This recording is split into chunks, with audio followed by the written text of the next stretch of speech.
क्यों हुआ चारों युगों में झगड़ा? महादेव ने कैसे सुलझाया झगड़ा और कैसे हुआ न्याय? दोस्तों, एक बार चारों युग एक साथ बैठे हुए थे। तब एक बात पर विवाद उत्पन्न होने लगा कि कौन हम में से श्रेष्ठ है, कौन हम सबसे बड़ा है। सतयुग कहने लगा कि तुम सब में मैं सबसे बड़ा हूँ, तुम सब मेरी बराबरी नहीं कर सकते। त्रेता युग कहने लगा कि तुम सबसे बड़े कैसे हो सकते हो, मैं तुम सबसे बड़ा हूँ। तब द्वापर युग बोल पड़ा कि मैं तुमसे सबसे श्रेष्ठ हूँ। तब कलयुग कहने लगा कि तुम तीनों श्रेष्ठ बन रहे हो, परंतु तुम सब ये नहीं जानते कि वास्तव में तो मैं तुम सबसे बड़ा हूँ। ऐसा कहते कहते चारों युग आपस में लड़ाई करने लगे।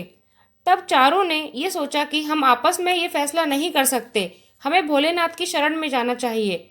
अब वही हमारा फैसला करेंगे। चलो हम कैलाश पर चलते हैं। अब वही बताएंगे कि हम सब में सबसे बड़ा कौन है और कौन छोटा। चारों युग कैलाश पहुंचते हैं, नंदी से मिलते हैं। नंदी शिव जी के पास जाते हैं और कहते हैं कि चारों युग आपसे मिलना चाहते हैं। शिव जी कहते हैं उन्हें ले आओ। नंदी चारों युगों को लेकर आते हैं और चारों युग शिव जी को प्रणाम करते हैं। शिव जी कहते हैं, कहो तुम्हारे आने का क्या कारण है? तुम तो स्वयं कालचक्र हो, तुम तो स्वयं समय हो। ऐसे क्या कारण है जिसकी वजह से आपको यहाँ आना पड़ा? चारों युगों ने कहा, हम सब में आपस में लड़ाई हो रही है कि हम सब में सबसे श्रेष्ठ कौन है। प्रभु, आप ही हमारा न्याय करें और बताएं कि हम सबसे बड़ा कौन है। शिव जी कहते हैं कि ठीक है, तुम सब अपने बारे में मुझे बताओ। तब सतयुग बोला, प्रभु मेरी आयु इन तीनों युगों में सबसे ज्यादा है। मैं 17 लाख वर्ष का हूँ और तीनों युग मुझसे छोटे हैं। तो इतने में कलयुग बोल पड़ा कि प्रभु मैंने तो ये सुना है कि कोई भी आयु में बड़ा नहीं होता, सब अपने गुणों से बड़ा होते हैं। सतयुग बोला, मेरे युग में विष्णु जी ने कई बड़े अवतार लिए हैं, जैसे वराह, कूर्म अवतार, नरसिंह और मत्स्य अवतार। मेरे युग में बड़े बड़े पराक्रमी और शूरवीर राजा हुए हैं। तब तक त्रेता युग बोल पड़ा, प्रभु विष्णु जी के अवतार लेने से सतयुग बड़े नहीं हो सकते।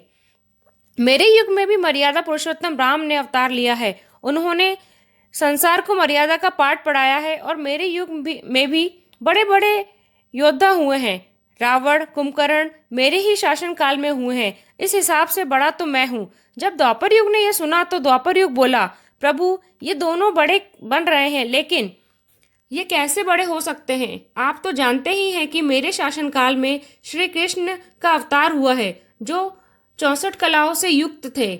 उन्होंने अपना विराट रूप भी दिखाया है। और अगर योद्धाओं की बात करें तो भीष्म पितामह, युधिष्ठिर, कर्ण, अर्जुन, नकुल, सहदेव, भीम, आचार्य द्रोण और एकलव्य जैसे योद्धा मेरे शासनकाल में ही हुए हैं। तो इस हिसाब से तो मैं ही बड़ा हूँ। तब तक कलयुग बोल पड़ा, मैं मान लेता हूँ कि इन सब युग में बड़े बड़े योद्धा हुए हैं, लेकिन उन सब में भी कई कमजोरियां थी, तो वह कैसे बड़े हो सकते हैं? कलयुग कहता है कि मेरा शासनकाल सबसे अच्छा है। मेरे युग में नई नई तकनीक है, भोग विलास की कई कई वस्तुएं हैं, सुविधाएं हैं। मेरा शासनकाल सबसे श्रेष्ठ है। तब भगवान सोच में पड़ गए कि इनका फैसला कैसे करें।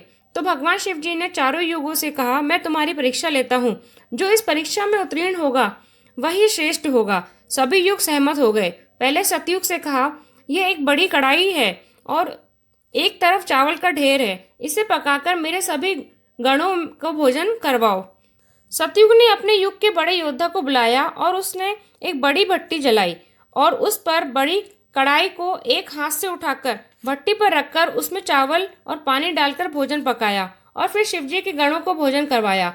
फिर त्रेता युग ने अपने योद्धा को बुलाया, जो बहुत ही ताकतवर था। उसने भी भट्टी को जलाई और अपने हाथ से कढ़ाई भट्टी पर रखकर उसमें चावल और पानी डालकर भोजन पकाकर शिव जी के गणों को भोजन करवाया। फिर आया द्वापर युग। उसने भी अपने बड़े योद्धा को बुलाया और उसने भी अपनी पूरी ताकत लगाकर जैसे तैसे कढ़ाई भट्टी पर रख के चावल पकाया और फिर शिव जी के गणों को भोजन करवाया। अब आई कलयुग की बारी।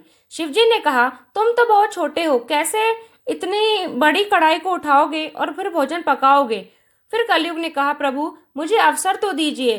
तब कलयुग ने अपने युग के व्यक्ति को बुलाया, जो कद में छोटा था और ताकतवर भी नहीं था, लेकिन बुद्धिमान था। उसे देखकर सभी युग हंसने लगे। उस व्यक्ति ने कढ़ाई देखी तो वह बहुत विशाल थी। उसने बुद्धि लगाई, उसने उस कढ़ाई के नीचे की मिट्टी खोद दी और उसने भट्टी तैयार कर ली। उस कढ़ाई में चावल पानी डाल दिया और भोजन तैयार कर दिया। वह व्यक्ति बुद्धिमान था। उसने सोचा कि मैं इतने सारे गणों को एक साथ भोजन कैसे करवाऊंगा। तो उसने उन गणों में से 4 बड़े गणों को बुलाया और आप सभी गणों में भोजन बांट दो। फिर उसने चारों गणों को भोजन करवा दिया। सभी युग अचंभित हो गए। कलयुग ने बोला, बताइए प्रभु कौन बड़ा है। शिव जी बोले, तीनों युगों ने भोजन बनाया और खिलाया, लेकिन एक छोटे सा व्यक्ति जो न कद में आपसे बड़ा है और ना ही ताकत में, उसने बिना कढ़ाई हिलाए भोजन बना दिया और वह अकेले मेरे सारे गणों को भोजन नहीं खिला सकता था।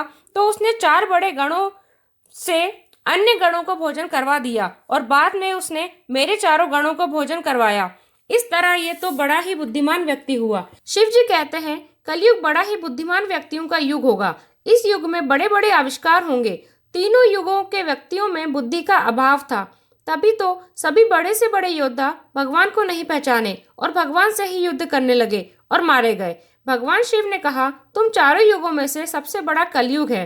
भगवान शिव की बात मानकर चारों युग अपने अपने धाम को वापस लौट जाते हैं और ऐसे ही किया भगवान शिव ने न्याय।